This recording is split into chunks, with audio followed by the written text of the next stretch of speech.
ইরানের কাছে স্মরণকালের বড় প্রতিরোধের মুখে পড়ল ইসরায়েল ও যুক্তরাষ্ট্র।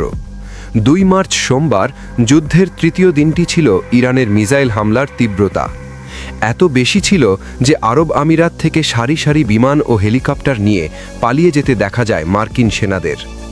সোমবার দিনের শুরুতে তেহরানে প্রথম বিমান হামলা চালায় ইসরায়েল ও যুক্তরাষ্ট্র। মার্কিন ইসরায়েলি হামলার পর পশ্চিম ইরানের সাঞ্জ বাজুরিয়ে শহরে ফুটে ওঠে পশ্চিমা ধ্বংসযজ্ঞ। হামলা হয় আহবাজেও। আবার দক্ষিণে বন্দর আব্বাসও শিকার হয় মার্কিন ইসরায়েলি বিমান হামলার। তবে মার্কিন ইসরায়েলি বিমান হামলার তুলনায় ইরানের প্রতিউত্তর ছিল খুবই ভয়াবহ। ইসরায়েলি আকাশ প্রতিরক্ষা ব্যবস্থা ভেদ করে নির্দিষ্ট লক্ষ্যে হামলে পড়ে ইরানি মিসাইলগুলো। ইসরায়েল ভূখণ্ডে মিসাইল পড়ার সময় ভয়ে পরিমরি করে দৌড়াতে দেখা যায় ফিলিস্তিনের দখলদার ইসরায়েলিদের।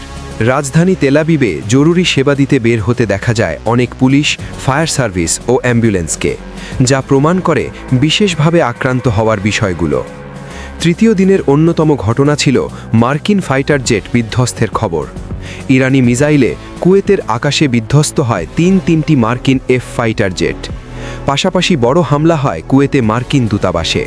হামলার ভয়াবহতায় বন্ধ করে দেওয়া হয় কুয়েতের মার্কিন দূতাবাস। সূত্র জানায় সস্তা শাহেদ 136 ড্রোন দিয়ে হামলা চালানো হয় সেখানে। ইরানের কয়েকটি বড় হামলার শিকার হয় বাহরাইনে অবস্থিত মার্কিনীদের 5ম নৌবহর। একের পর এক মিসাইল হামলায় গুড়িয়ে যায় মার্কিন 5ম নৌবহরের স্থাপনাগুলো। শুধু নৌঘাটির স্থাপনা নয়, এর রসদ সরবরাহের সংশ্লিষ্ট বাহরাইন অ্যালুমিনিয়াম কারখানাও পরিণত হয় ইরানি ড্রোনের লক্ষ্যবস্তুতে। স্যাটেলাইট চিত্রে দেখা যায় বাহরাইনের মানামায় অবস্থিত মার্কিন নৌবাহিনীর সদর দপ্তরে থাকা 2টি স্যাটেলাইট টার্মিনাল ধ্বংস হয়েছে। বাহরাইনের পাশাপাশি মধ্যপ্রাচ্যে মার্কিনীদের অন্যতম প্রধান পৃষ্ঠপোষক সৌদি আরবও শিকার হয় ইরানের ভয়াবহ হামলায়। সৌদি আরবের রিয়াদে বিলাসবহুল হায়াত রিজেন্সি হোটেলও আক্রান্ত হয় ইরানি মিসাইলে। ইরানের দাবি, এখানে ঘাঁটি গেড়েছিল আমেরিকার গোয়েন্দা কর্মকর্তারা। কম দামি শাহেদ ড্রোনের কবলে পড়ে পৃথিবী বিখ্যাত তেল স্থাপনা।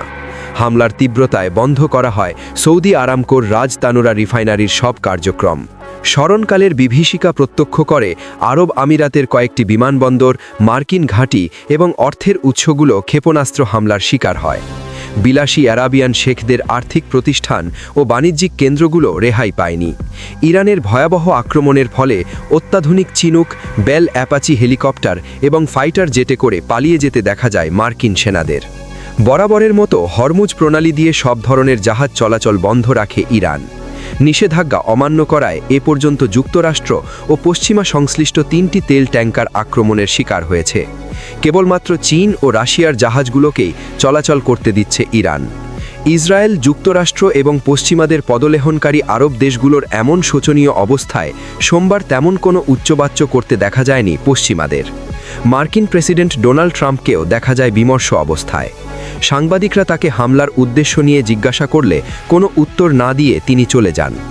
এদিকে যুক্তরাষ্ট্রের সাথে কোনো সমঝোতা না করার কথা সাফ জানিয়ে দিয়েছেন ইরানের বর্তমান যুদ্ধের সর্বাধিনায়ক আলী লারিজানি।